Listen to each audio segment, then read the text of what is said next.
Welcome guys, Jay Smith here. Welcome back to another episode from Stats of Strokes. Hole 9, we're halfway through. It's the answer video. So 2 days ago I set a question. Well, actually I set a few questions really, but more on the answers to the questions in a little bit. So it was all about putting.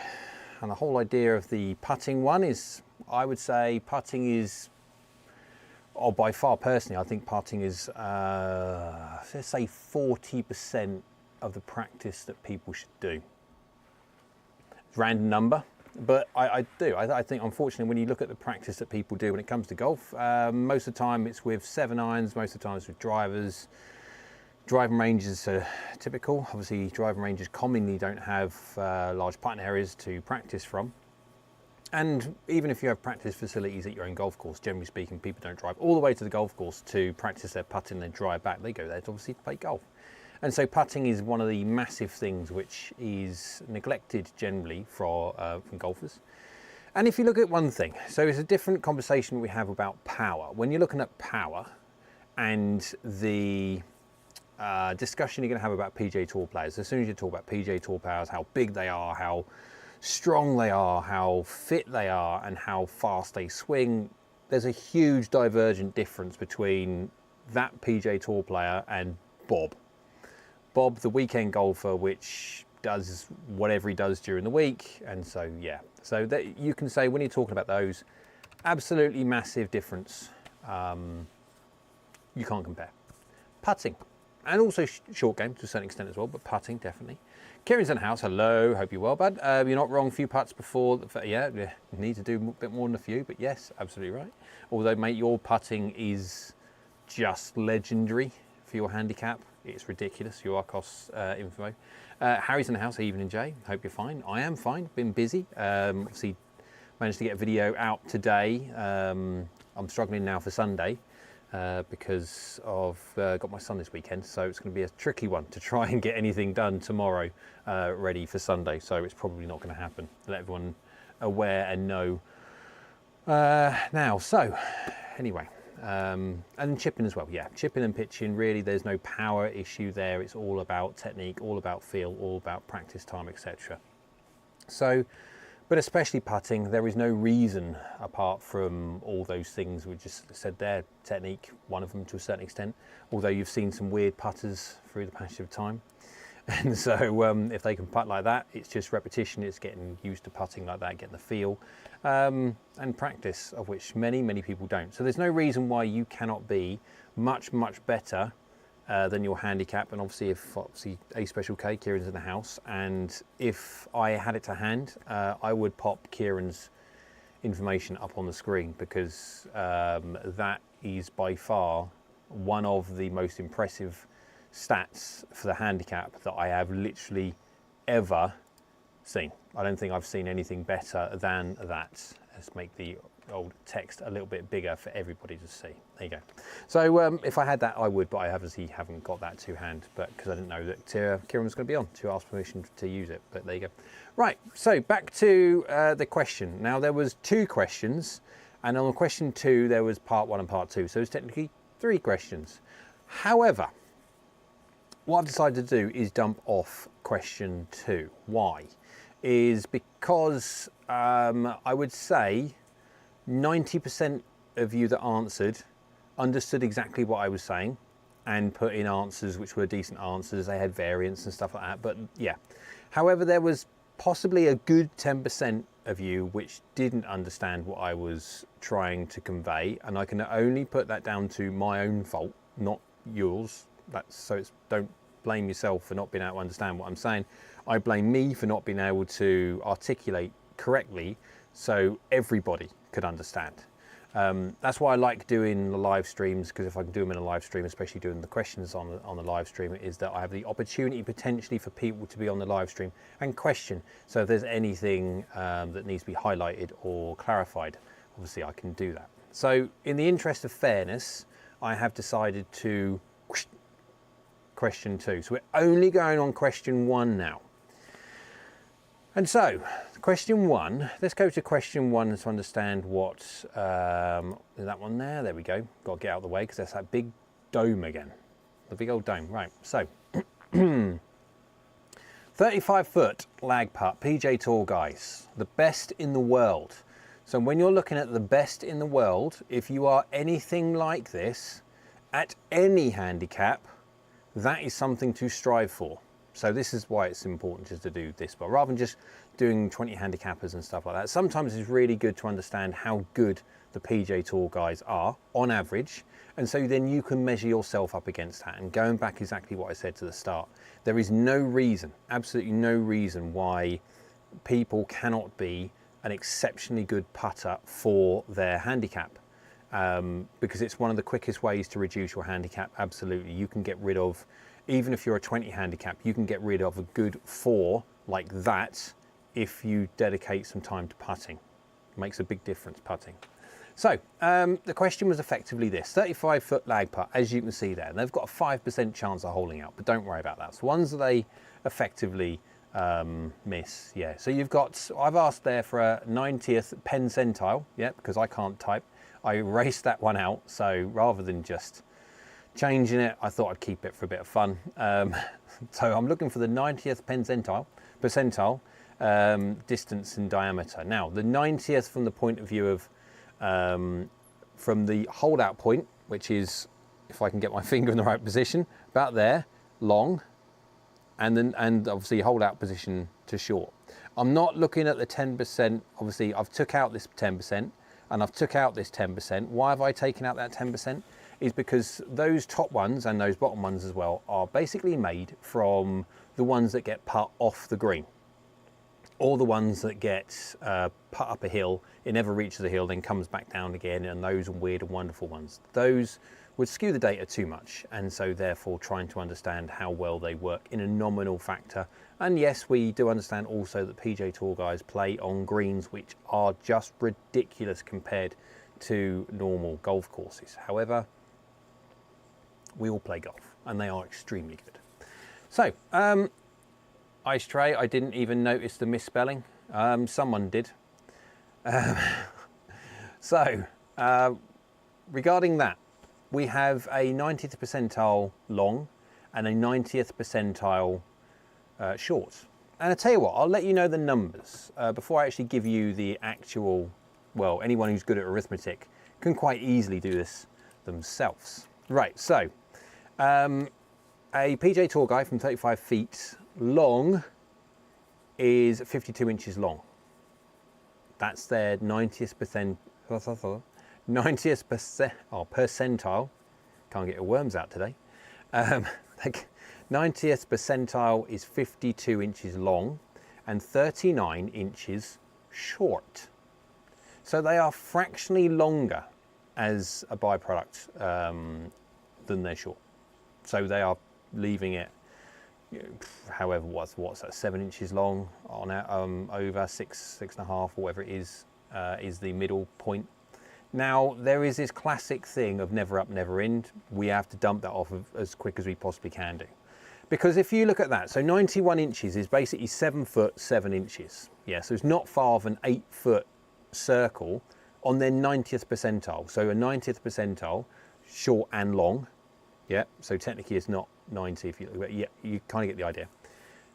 Trying to capture useful information putts. As soon as you go outside of that, you then have too much data, which then spreads it out too much, and it's not a very good understanding of what the actual distances are. So if you're looking at basically an 8 foot circle of where they are leaving all their putts, I'll get rid of this one now. Actually, I don't need that one there.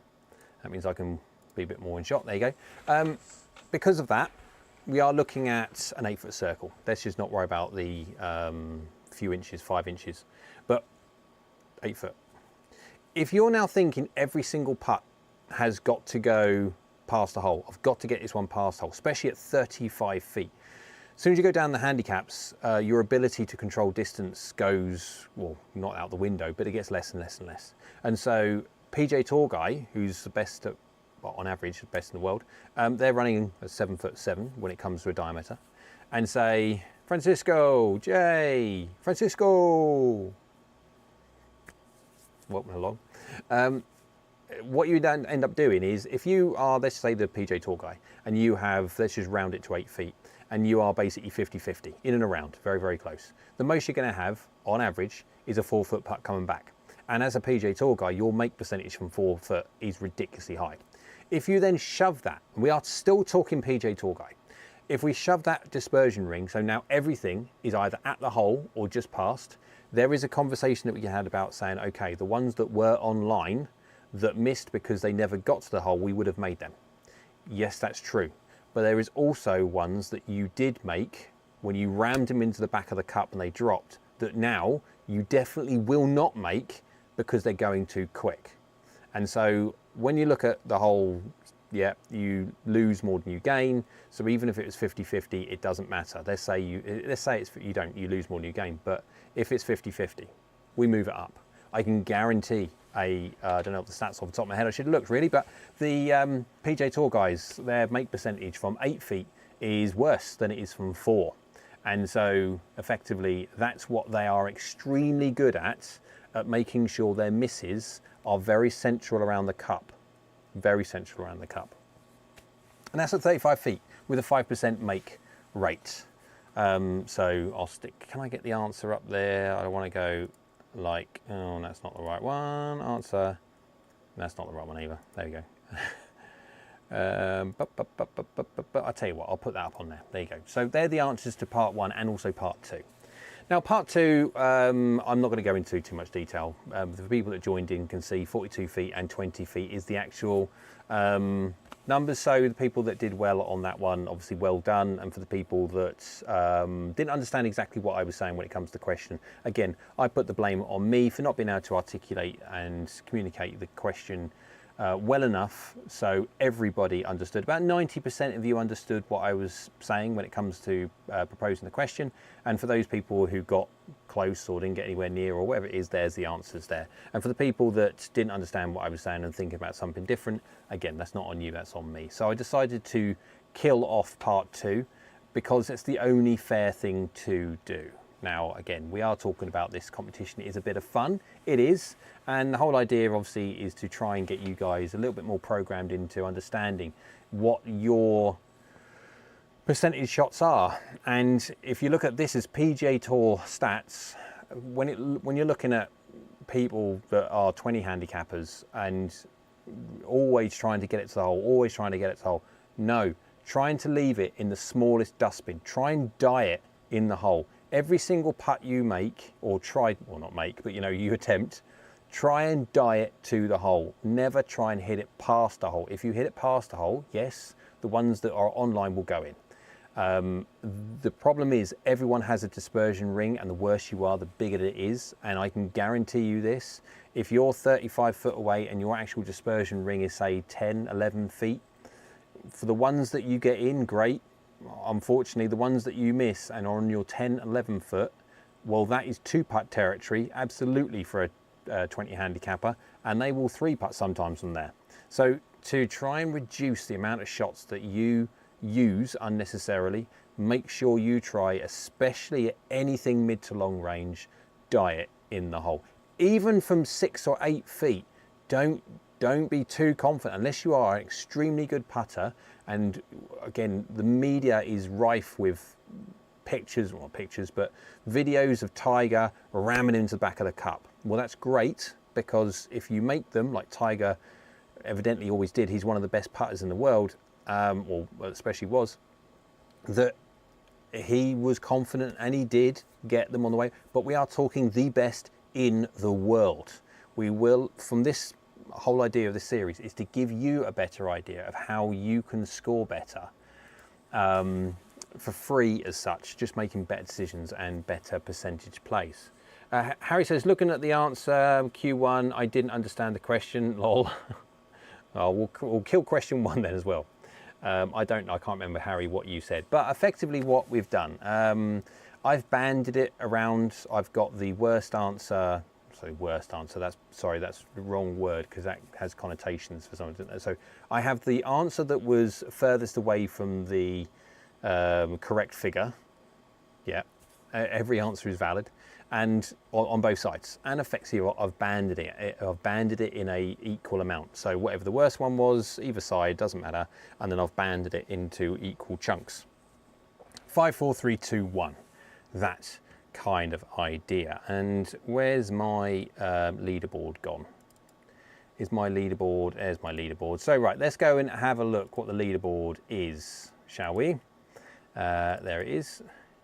Every day is a school day, Perry says. Absolutely right. Every day is a school day. Right, here we go. So the interesting thing, I'll start it from, because I can see where it's going from. I'll start it from, give me a few seconds.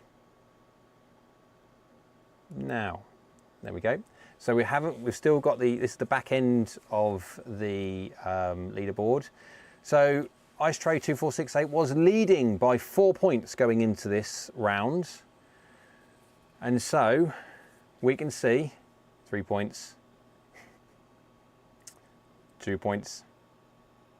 Generally speaking, these people are here, the only people that have played once, that's it. Ice Tray is lead now by 3 points, not 4. So Niels has pulled him in.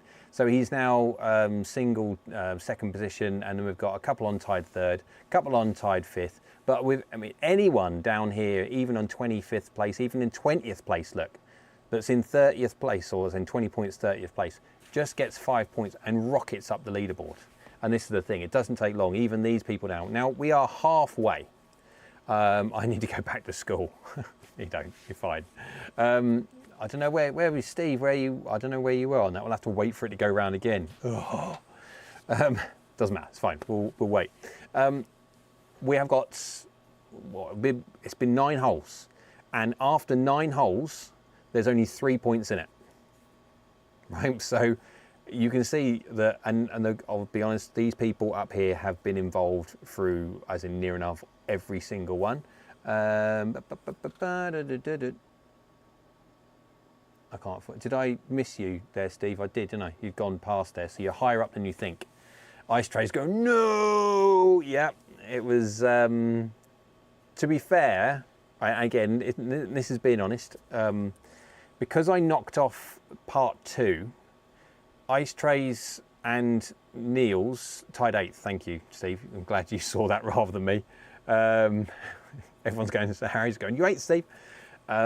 If we'd have carried everything, as in the whole of the thing, and wouldn't have been fair for the people that didn't understand what I was saying for question 2. So that's why I killed it off. I think Niels would have been 1 point closer.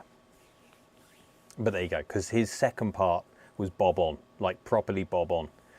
So I think Neil got 4 points and would have got 5. Obviously 4 and a 5 goes 9, 4.5 as such. But yeah, it always rounds up. I always try and give people as many points as I possibly can do. And so whenever I've got 2 and they round off an average together, I round them up. So he would have got 1 more point, where I think you would have got the same amount, Ice Tray 2468. So actually, by me not including the second question, because about 10 or so % of you didn't quite understand what I was saying, and in the interest of fairness, I knocked it on the head because I didn't want to give some people an unfair advantage. And I've still got the 0 points on there for some reason, which I need to sort of like, kind of, yeah, get off. But yeah, it's all good fun there. So well done to everybody. Not sure when, it might be Sunday that I do another from stats to strokes, or it might be tomorrow if I can get the questions sorted out in time. If I can do, then obviously we'll have the weekend and I'll do another episode, the answer video, because obviously that's hole 10. And so we are now halfway and we are on the back 9 as such. So we have got hole 10, still got 45 points to play for, and there is literally only 3 in it.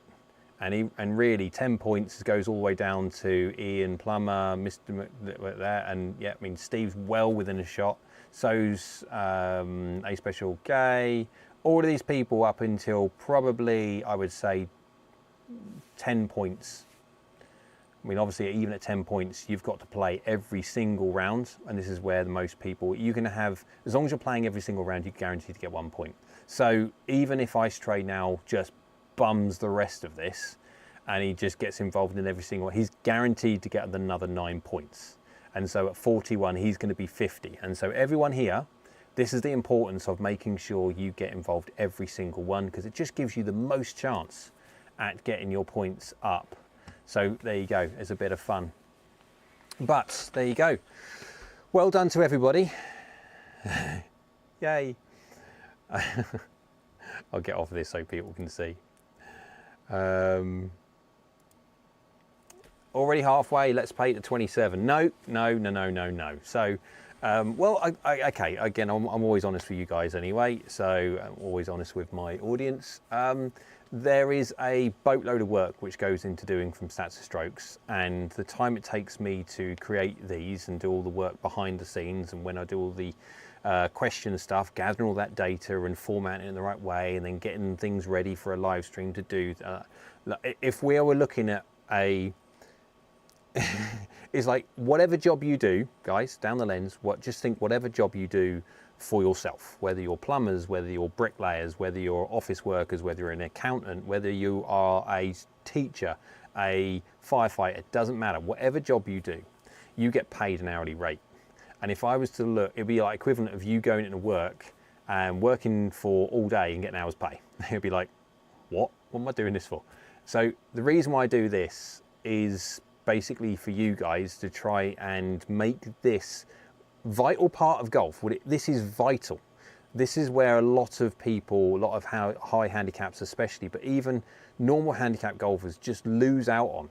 This is where the likes of playing lessons are massively important. If you're given the opportunity to have a playing lesson with a decent person, decent pro who knows, obviously not just coaching, we're not just talking about how they swing, we are talking about course management and management of the individual. That's why it's vital also that the coach understands the player that he's taking out for a playing lesson.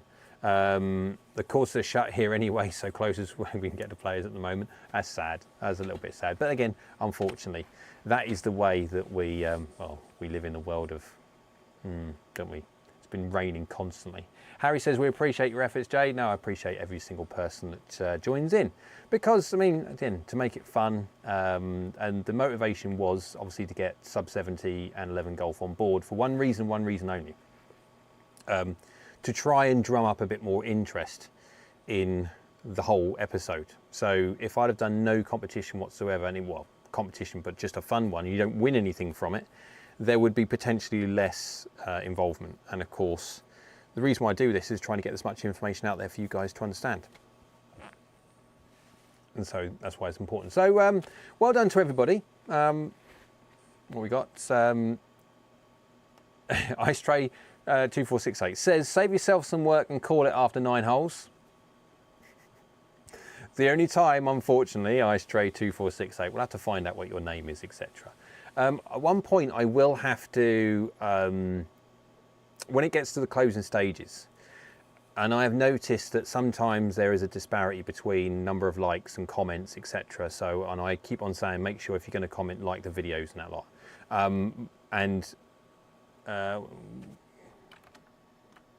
There we go. No, you keep working, Jay. I know, yeah. Everyone wants an opportunity to try and knock Ice Tray 2468 off his perch. But yes, that's the whole idea of doing it anyway. So I'm already working on season 2, round 2 as such, from Stats and Strokes. It's an utter pain in the backside for me, I will be honest, but it is quite important that I do this kind of stuff. I think it is anyway. I could be wrong. And it could be an utter colossal waste of my time, and I should spend it doing normal stuff. But again, I do feel it's important because I don't think anyone else does this kind of stuff. I understand why, because obviously it takes a lot of time. Seriously, this has been an awesome series. Thank you, Jay. No, I appreciate that. I really do. And to a certain extent, I apologise for the length of time it's taking to get to hole 9. Obviously, I've got to try and get this and squeeze this in around my normal YouTube stuff. Good news though, I have a few more things to test very, very quickly whilst we're live. This is daft to do this on live. Normally I do this on live streams on the Fridays and stuff. But yeah, I've got that one to test, which is the Dark Speed X, as you can see. Already hit that a few times. Very, very good stick. I have got these as well, as you can see. These have still got the cellophane grippy bits and stuff on them. My name is just Trey. So now I could take that literally and say Trey BTW is his name. I mean, I don't know, that's a severe hyphenated thing and sort of shortened version of having 3 last names, but I understand it's by the way, but yeah. So well done, Trey. Let's just pick on one. I really like these. These are possibly some of the nicest quality feeling head covers in a long while. I mean, I'm a fan of the old sock, you know, the old like fabric sock that used to go down to protect the shaft, but obviously we're out of that nowadays. But, oh, just picked on the LS. So I've got the 3 fairway woods to try, and obviously I've got them in different shafts as well, so it will be interesting to see how it gets on. So I've got 3 of them, and I've got to do the review of that. I've got a certain golf club over there which I'm not allowed to show you. It is a new iron from Ping. Won't say what it is. I've got 2 of them, but I obviously won't say what it is because I'm not allowed to. Embargoed. There's a reason. That'll be fun to test as well, because that is a slight change over the one that it replaces. And then we have also one which is new to the range. Doesn't necessarily replace a current version. That's all I'm allowed to say. We'll have to wait until Monday for that one. Right, so thank you very much for watching, guys. Appreciate it as always. Well done to everybody that joined in. Obviously trying to keep it fair, I cut it down to 1 of questions, of question 1 only, not question 2, but there you go. That's one of those things. I will do a better job next time of trying to make sure that I construct the question in a way which more people can or everyone can understand. Or what you can do, guys, is make sure that you keep an eye on the community posts on my YouTube page, and to know when I've got live streams coming. Now I understand obviously not everyone can, or everyone obviously might be at work and they can't just stop whatever they're doing and watch me. But for anyone who can, then obviously if you do join in on the live streams for the questions, you have the opportunity to input whilst I'm doing the questions if you have any questions regarding the questions. Yeah.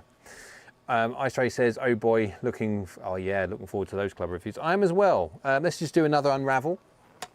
Again, really like the head covers. They're really very, very good. There's the X of the fairway wood. There you go. Still got the old. Yep. What I may do for a bit of fun on Monday, I will do the unraveling on the live stream. Everyone loves a good cellophane opening session. So, and then I've got the rest of the drivers coming as well. I've got the other, there we go. And this is the, see it? It says the Max, it says the Max. It is quite a decent size one as well. I do wish they would not make them so long. These golf clubs are massively, they just feel massively long, but there you go. I don't know what shafts I've got these in at the moment. I need to double check. Don't really care, but I mean, I prefer a stiffer shaft on the basis of that's what I like the feel of. It makes no difference to my delivery numbers anyway, but that's fairly weaky. That's a strongy, so I'll use that one in there. And I've got a 6F4 and a 5 and a 7F5 as well. So the chance that I'll use that one, and that's the extra stiff one, which is in the LS at the moment.